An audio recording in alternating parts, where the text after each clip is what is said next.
Bienvenue na Quelle Boule Mag. Bonsoir, Kimia. Et continuez comme na mabota na bino.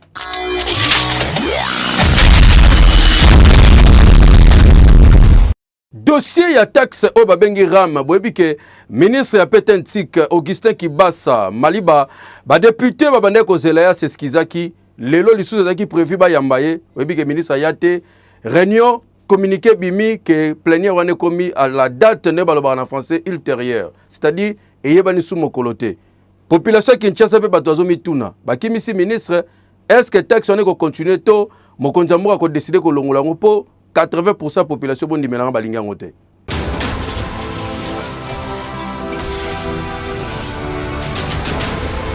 Encore une fois, rendez-vous manqué na l'Assemblée nationale entre Beli du peuple. Oyo bazalaki kozela bongo ministre ya PTNTIC aya kopesa ba explication na mituna nyoso batuna kie concernant RAM. Bino moko boyebi Beli du peuple ba considéra ki RAM lokola escroquerie monene oyo ezali koyiba bana mboka ba crédit wana ba ko transformer pa mbongo po bandara mibanda batu nyoso ba mona clarté. Selon correspondance oyo ezali kotambola na ba réseaux sociaux veut dire ministre Kibasa azali lisu dispoté pour ya ko répondre na ba question wana. Na même communiqué etalisi ke akozonga ultérieurement. Veut dire ultérieurement, eza lokola Jésus revient bientôt. Boko betape 2000 ans. Ba tumisusu balobi ke ministre ya PTNTIC azangi ba argument ya mwa beti tout la musi ya zaza côté ba éli du peuple déjà babandi ko collecter ba signature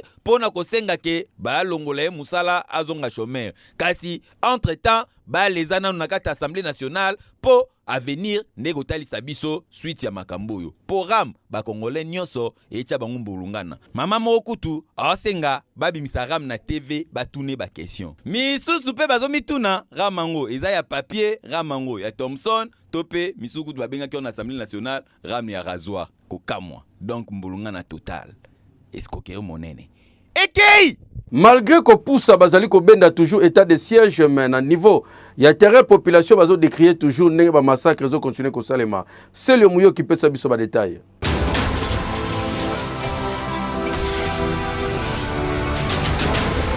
Ba forces armées ya République démocratique du Congo na ba miliciens Kodeko ba s'affrontaki lisusu pour une nouvelle fois mercredi 6 octobre na ba village Ngongo na Mwanga oyo ezalaka bongo à 10 km ya nord-ouest ya village Bunia. Mbuma ebetamaki na ndenga kosakana te bitumba nyonso wana ezalaki nde po ba miliciens Kodeko batantaki bongo ko attaquer ba position ba militaire nde ba FARDC lokwa bazakelo makasi baliaki linu ba attaquer bango batie bango fe na ndenga kosakana te pe bakima mbala moko bongo na village Lipri et pa iwa bake ko se réfugier kasi tellement bitumela makasi esali ke 3 civils bakufa esali passe makasi na ndenga de fote kasi sengeli bobosa na te ke mokola mardi armée congolaise ekangaki bongo 4 combattants ADF na territoire ya Beni na province ya Nord Kivu kaka le même mardi wana bitumba pe lisusu ezalaki makasi entre ba FARDC na ba miliciens mai na territoire ya Lubero toujours na province ya Nord Kivu. Kasi vendredi dernier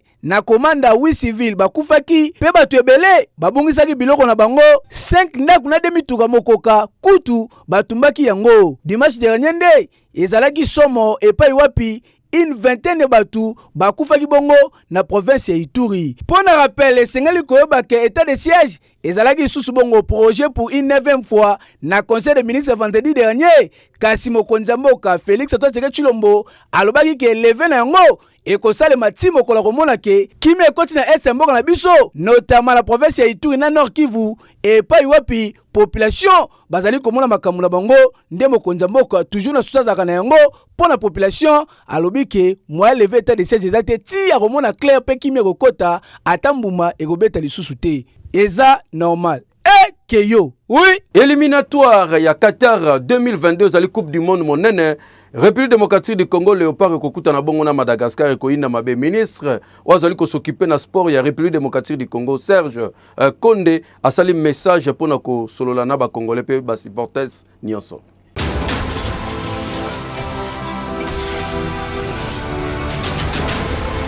Que j'ai jugé inviter les amis de la presse sportive pour qu'on se voie, on échange un peu. question de récolter quelques propositions, s'il y en a, auprès de vous, parce que je sais que c'est vous, la presse sportive, qui êtes notre partenaire privilégié quant à ce qui concerne la promotion de notre football. Donc je tiens par la même occasion à vous signaler que nous avons gagné un pari qui n'avait pas été facile. Nous n'avons que 5 mois au contrôle du ministère des Sports. Au niveau de la CAF comme de la FIFA, on ne voulait jamais entendre parler du stade des Martyrs de Kinshasa. Sur le tableau, ce stade était au rouge. Il y a le vert, le jaune et rouge. Mais nous avons travaillé nuit et jour pour remettre le stade au vert. Et aujourd'hui, notre stade est non seulement certifié sur le plan du gazon ou de l'aire de jeu, mais aussi homologué et par la CAF et par la FIFA. Ça n'a pas été l'effort d'une seule personne, mais c'était l'effort de nous tous, y compris vous, les amis de la presse. Nous aurons encore besoin de votre accompagnement. Les joueurs sont là, l'entraîneur est là, les dirigeants sportifs sont là, mais nous avons besoin de votre soutien. Soyons des bons patriotes. Accompagnons notre équipe nationale vers la victoire. Et je voudrais voir que dans le chef de la presse, il y a cet accompagnement qui suit. Ministre Oasokipara na énergie et ressources hydrauliques, Olivier Mwenzelongo na DG. Yasnel Jean Bosco Kayombo, après qu'on visite l'installation Pemisala, au Sénat Zaliko Sana Kinshasa Bakindaki Congo Central. Kuna Batali Inga 1, Inga 2, et puis Monsieur Mbombolona chargé. Il y a communication Yasnel a pesi ba détail et restitution, il y a séjour na bango kuna.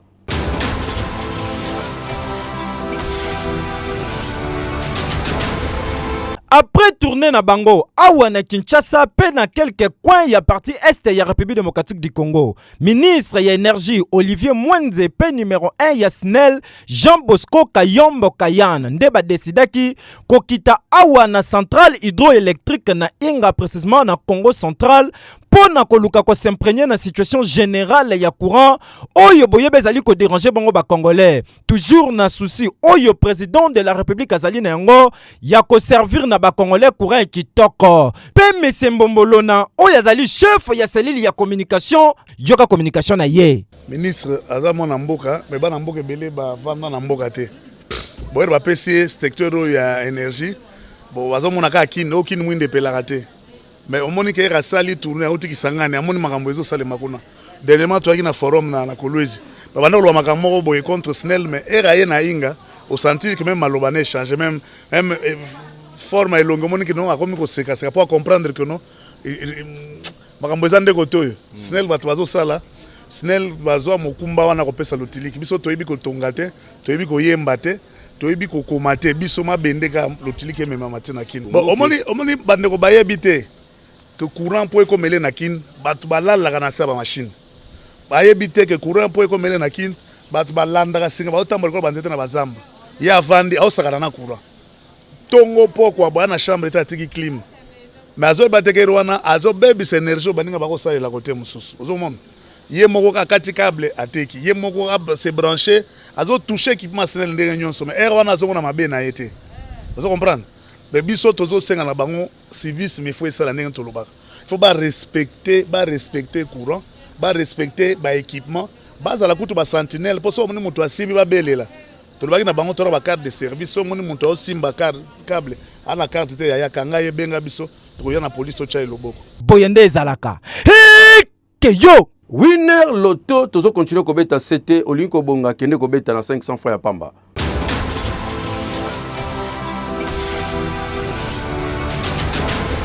Winner.bet présente Winner Loto. Fini wana boso beta. Winner. Vous nous suivez depuis Kinshasa, la capitale, et partout en République démocratique du Congo. Mesdames et messieurs, bonsoir, et merci de nous faire confiance. Le tirage d'aujourd'hui est vraiment intéressant. Il vous apporte un merveilleux jackpot Win 4 de 16 millions 864 300 francs congolais à gagner. Ça ne s'arrête pas là, mais vous jouez aussi pour 25 3 900 francs congolais. Et c'est le merveilleux jackpot Win 4 double de cette très belle soirée. À vous donc de choisir que 4 bons numéros sur votre ticket pour espérer gagner tout cet argent rien que pour vous. Alors si vous êtes prêts pour les tirages, moi je vous dis déjà bonne chance aussi pour la suite. Mesdames et messieurs, vous connaissez la règle, ce tirage se déroule sous l'œil vigilant des huissiers de justice, des officiels à Winner Lotto, mais aussi d'un public témoin. D'entrée de jeu, nous accueillons tout de suite le 22, c'est le tout premier numéro de cette très belle soirée. On avance pour accueillir cette fois-ci le 23, notre deuxième numéro. Et quel sera notre troisième numéro, mesdames et messieurs? La question mérite sa réponse. Regardez, les 1. Et donc notre troisième numéro. On avance pour accueillir cette fois-ci les 12 comme notre quatrième numéro. Ce tirage est complètement terminé. Mais je vous rappelle tout de même la combinaison gagnante de cette très belle soirée. Et bien, si vos tickets, il fallait nécessairement trouver le 22, le 23, les 1, mais aussi les 12. Avez-vous trouvé cette combinaison gagnante depuis la maison? Si oui, moi je vous dis félicitations, sinon avec plaisir. Je vous retrouve très prochainement. Prenez soin de vous et excellente soirée chez vous. Au revoir.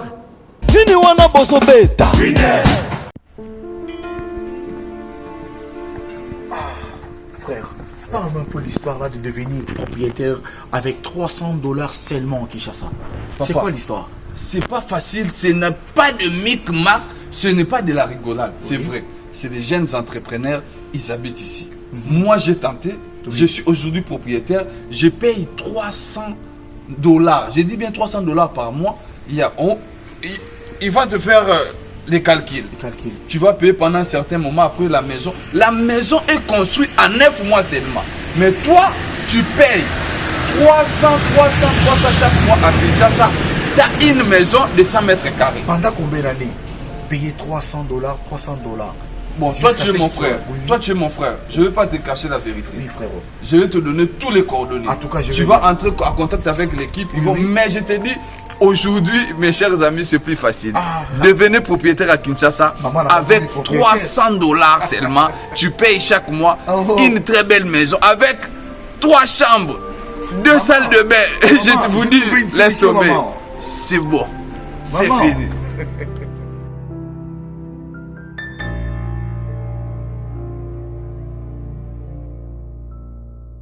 boyebi ke esalaki mpe mwa polémique ntango balobi performance mpe exploit au République démocratique du Congo asali na makambo etali réserve d'échange ndenge mbongo ekomi plus de 3 milliards de dollars américains. Awa bapoliticien moto alobi na gauche alobi na droite tokende komona bongo expert à la matière, c'est-à-dire ancien gouverneur. Il y a Banque centrale du Congo Massango Moulongo a pesi ba détails sur réserve d'échange de Djedje Mbouyamba.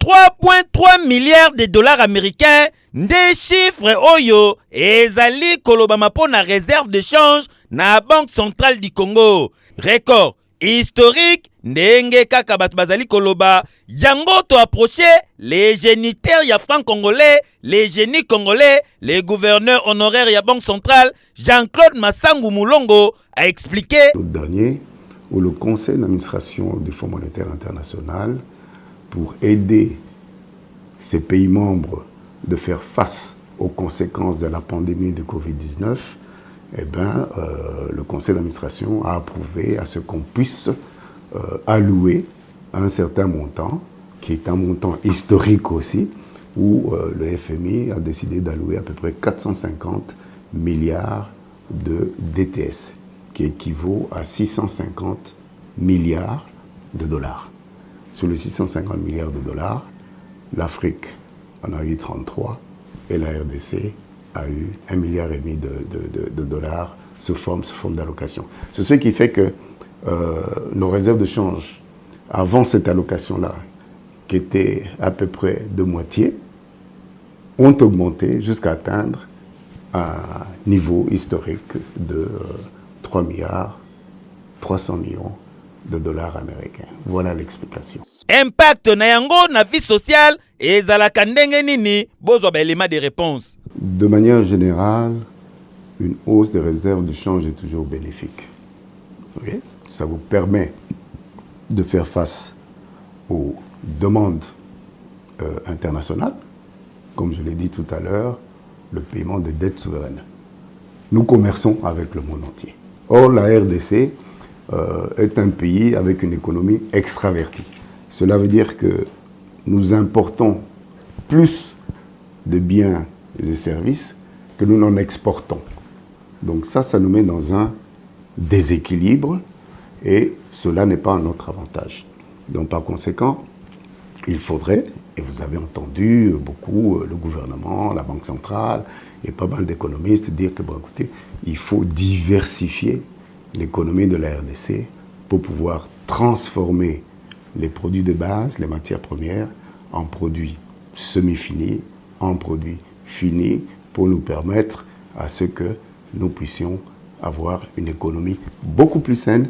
En tout cas, nakoyoka bibliothèque vivante ya domaine ya mbongo na RDC, les génies congolais, génitaires ya franc congolais, le gouverneur Massangu Mulongo, oyo a fixé opinion sur makambo nyonso, oyo banaye kokotisa mbulungana na makambo etali réserve de change, ba congolais bazui vraiment matière, bazui pe notion. Okoboya ye ndenge nini? Po déjà franc congolais toliaka signature ya Massangu. Expert en la matière.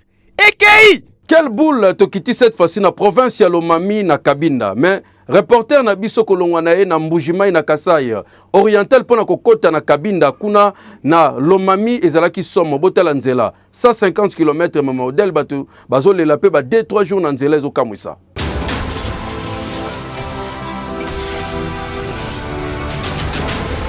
Route principale au bozali komona yangonde elongwa Mbujimai ti kokoma na province ya Lomami.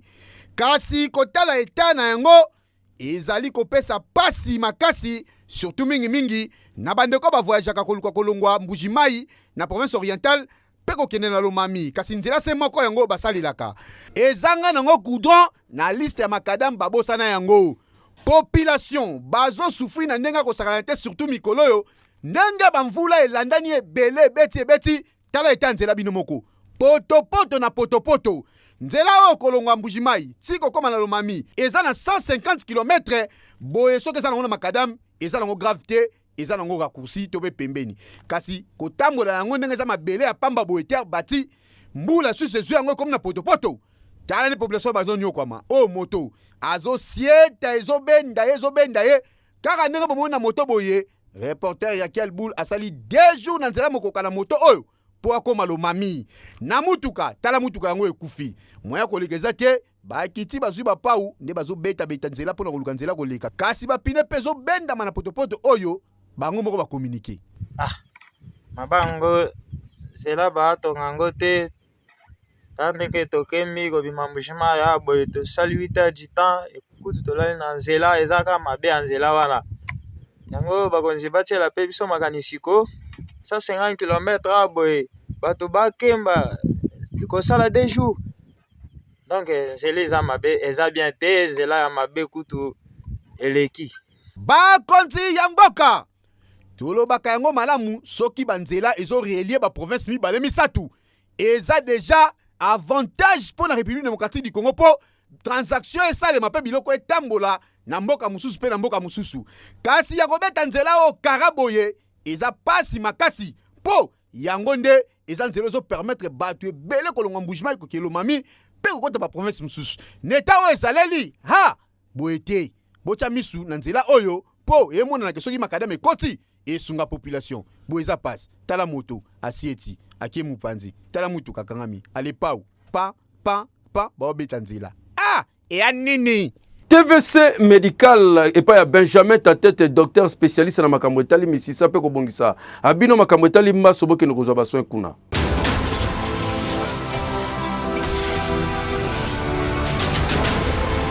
tozali pona ko sauver ndeko mwasi abandaki kobela maladie na niveau ya likolo na ye mais kozanga information ya malamu akei na banganga ya Bukoko banganga ya Bukoko bakutani na ye batie bakisi moko oyo ezali malamu te kiso batie dans une semaine ndeko mwasi aye na TVC médical likolo ya kopola intervention na biso babengi yango na lopoto débridement ezali intervention oyo ezali ko consister na kolongola ba posto na misuni nyonso ezali ya kopola et puis kosokola malamu pota ezala ezonga peto donc pota ekoma malamu elonga pota oyo eza ya kobeba misuni ekoma ya malamu. Après cette séance tokozala après intervention tozosala tokotia machine oyo babengi TEP-N ezali machine oyo ezosunga de façon que ebotisa misuni ebimisa bamai nyonso ya salite oyo ezali na kati ya likolo et puis musuni emata malamu et puis cicatrisation ya malamu ezali phase ya liboso. Deuxième phase, comme le colisa déjà ya kopola, il faut tout traiter cause ezali musisa oyo ezali ya kobeba oyo ya koleka na deuxième intervention oyo babengi RFA. Tokotala ndenge évolution ya pota ekozala après avoir kotia TEP-N pour faciliter pota emata et puis na stade terminal tokotia greffe na biso de façon que ndeko mwasi makamune ya pota esila. Et conseil tozali kopesa na bandeko oyo bazali musika ezali soki okutani na ndeko na yo azali na bokono ya boye malonga ya malamu ezali okoma na lombango nyonso place baminganga bazali tozali centre spécialisé en vasculaire oyo ezali chapeauté par Dr Benjamin Tatete et puis Madame Violette Tatete oyo azali spécialiste na soins de plaies. Bayibi enseignant 250 000 francs au kamwa, équivalence ya $125. Wana babomie to basala nini enseignant. Butu nanga bane bayibi yango, ba italien. Ezaba na kuluna miyibi kota sifoko ko kamwa.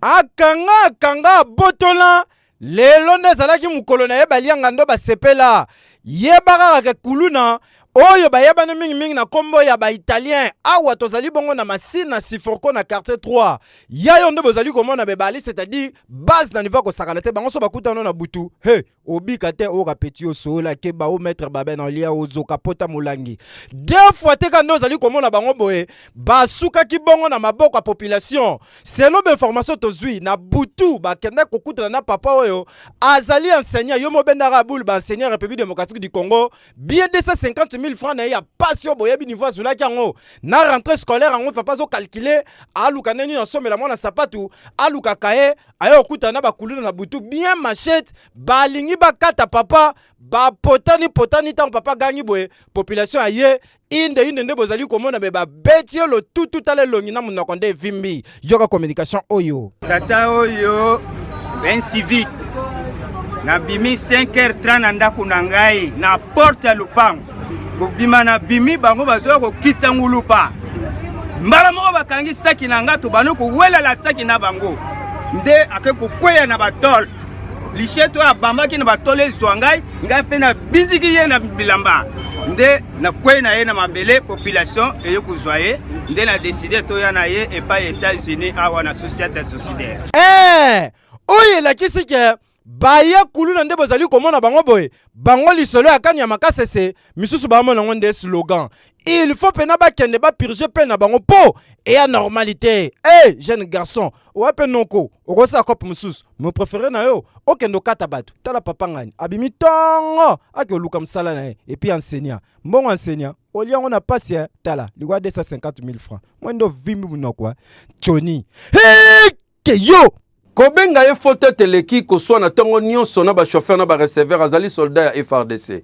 arode na loyenge na motuka ndenge za kadiembeli bazokende kitoko kisela bakomi na 14e mairie limeta linko kitabo arata nzambe akoya mabe na sima baniatie na Transco.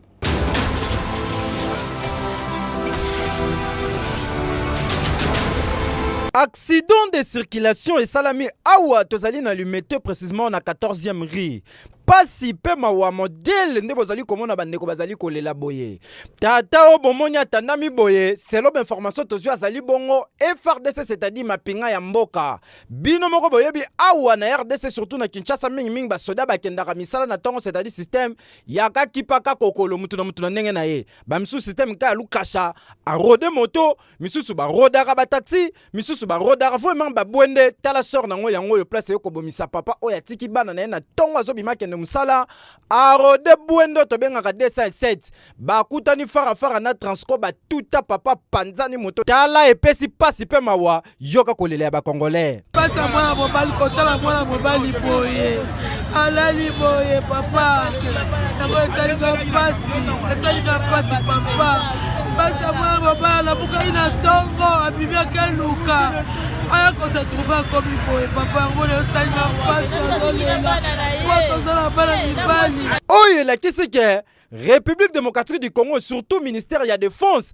azali na mosala monene po et à normalité ya komona bato bazali censé ya ko défendre République démocratique du Congo, surtout tant to mona batako esala makana beni, mais bazanga ta mituka ya malonga pe mema bango na misala tala conséquence yango yo et pesi pasi pe mawa et à normalité kaka nde boyoki bakinoa baleli papa yo lobi nini ke na mboko soda mutabundela rekolo aodemela camion député basomele mutuka tala conséquence et à normalité que yo plaisir nanga ezali ya kolakisa bino mama Chantal oyo aliaki bongo bangenza to bansenge na bana na ye masango toza bona kisenso grâce na bino diaspora confiance bosala na quel boule mag tozwaki enveloppe bopesaki biso tokende ko remettre na mama na biso Chantal botala ambiance renyaki ndenge équipe à quel boule bakende ko remettre ye babiloko eutaki pa na bino.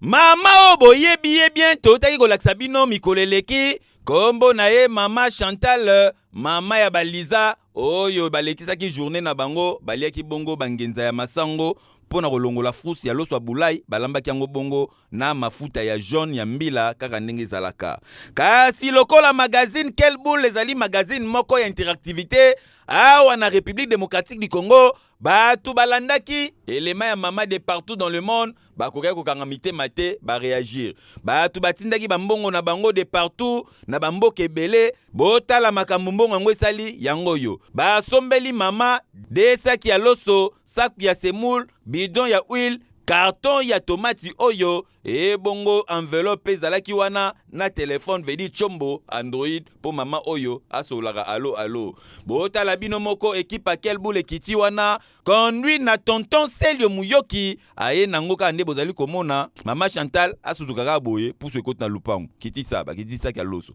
kiti sa bakiti saki ya loso mususu kiti sa bakiti saki ya masango kiti sa bakiti ba jus bakiti biloko nyonso oyo mama Chantal azwi bimwemwe tala mwana Liza azokamwa elekeli mbala moko Liza zwakate azwi jus alongola nanu frus ameli atie na mutu kaka système ya beberiko na kozwa yo wapi Liza zomela azoyemba azobina na mupanzi mama Liza aza na tango perdre te lokola bapesaki enveloppe akaki bino moko boyebi enveloppe akaki ekotaka $, yango linga franc mama Liza sali wenze kasi wenze ya lelo asombi ntusu pour veut soso ka ne bozali komona soso ngo pe mafuto yo wapi taninga zokata akati kingo abandi okata mapapu akati makuis abimisi ngo 12 morceaux ka nde zalaka atie na nzungu e bandi kotoka atie mafuta na sani akalingi chololololo mama bomimboka Liza toujours mupanza totala azo yokola en même temps aoka mwa po makamba boye ezaka rare na ndaku na bango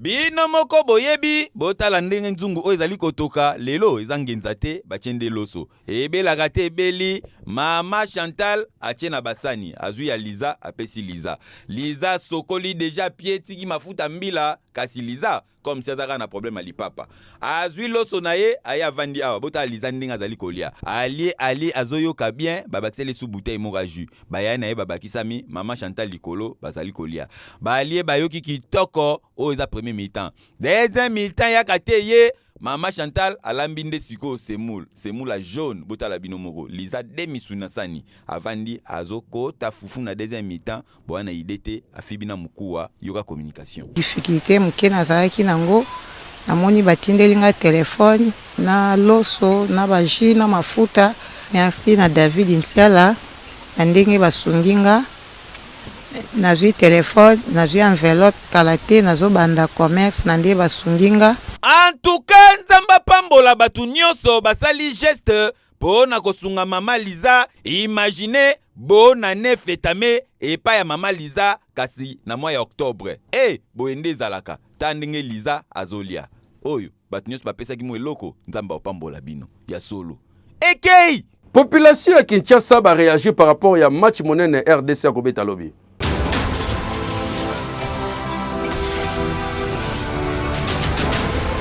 Ba Léopard ya République démocratique du Congo bakobeta bongo mobange na match contre Madagascar mokola jeudi 7 octobre na stade de Martyrs de la Pentecôte. Bien que match yango ekozala bongo huis clos ezali en prévision ya match ya 3e journée ya éliminatoire mondial ya FIFA 2022. Ba mouré ya baloro batika l'indifférente ba pesi ba pronostic na bango. Ah oui, bon, je suis RD congolais hein. C'est-à-dire pronostic il faut que RDC a gagné ngana chekaka 2-0. Bon, pour le sur RDC, tu as un problème, il y a pas d'entraînement. Les joueurs ont la salle d'entraînement. Qui ont salle d'entraînement pour ici le président Awoleka, moi les joueurs la salle d'entraînement bien, exact. Donc pour la monnaie tu gagner la chance. Peut-être un but. Il y a chance.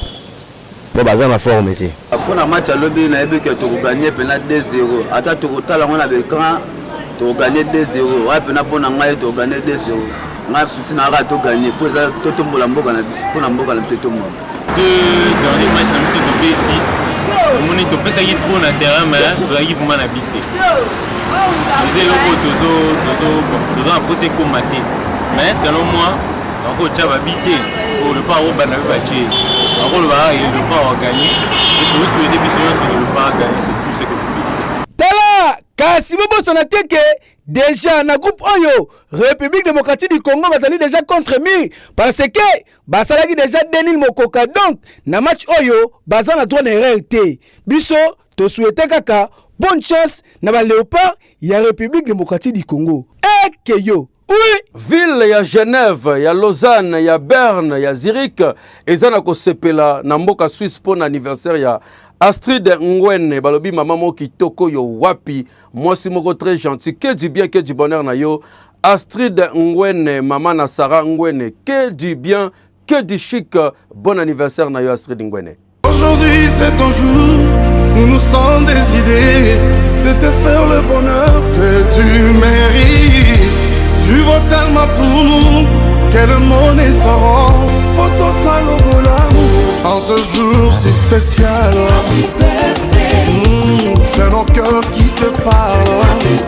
Nous te souhaitons tous les bonheurs du monde, longévité, prospérité. We love you so much, love you so much. Na basta tu sorries na biso lelo, kakayo na yo. I love you so much.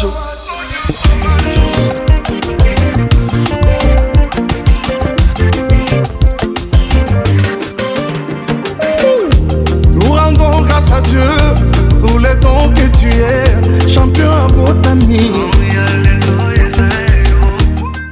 Totikala toujours na page rose cette fois-ci toke na mboka Canada et pa wapi. Maman na biso Jeannette Pemba na molonga na papa Dede Lemba. Bango bazali ko fêter anniversaire ya mwana na bango jeune fille na kombo ya Anna Keren Lemba. Joyeux anniversaire na yo Anna Keren Lemba. Que du bien, que du bonheur. Excellent anniversaire Nzambe abaksela yo ya ebele Keren Anna Lemba. Aujourd'hui c'est ton jour, nous nous sommes des idées de te faire le bonheur que tu mérites. Tu vaux tellement pour nous, quel monnaie sera, poto salobo l'amour. En ce jour si spécial, c'est nos cœurs qui te parlent. Nous te souhaitons tous les bonheurs du monde, longévité, prospérité. We love you so much, love you so much. Na basta tu sorries na biso lelo, kakayo na yo. I love you so much.